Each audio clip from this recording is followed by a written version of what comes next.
Did David send the Xenomorphs to Earth? Here's the big theory. So I think David is responsible for the aliens on Earth, and after Covenant, we got a mysterious video called David's Lab, which I think bridges the gap. Hear me out. So at the start of Alien Earth, we discover a Weyland-Yutani ship is carrying facehuggers, which can eventually become Xenomorphs as we've seen. But how did they get there? David's Lab, they're everywhere. As this show takes place in 2120, this is a whole 16 years after the events of Alien Covenant, which takes us to Prometheus in 2093 and the origin of the Xenomorphs. So an ancient race called engineers created humans and were so disgusted by us, naturally. They wanted to create a virus that would destroy humans instantly. Humans were the ants in their house in the summer.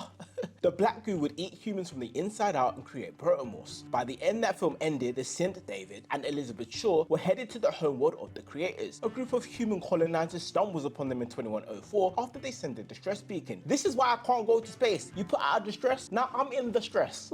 David experiments with the black goo on Shaw and the rescue crew, which eventually makes them Xenomorphs, and the rescue crew fight for their life. David infiltrates the crew posing as their original synth and traps them in cryo, presumably to experiment on one at a time, before sending a signal to Weyland-Yutani saying he's the sole survivor heading to Origay 6. But we then get a video called David's Lab after these events. So Weyland clearly found David's specimens, and I believe the Maginot was tasked with bringing them back. See a facehugger in the capsule. Where did they get this from? David, the setup chick.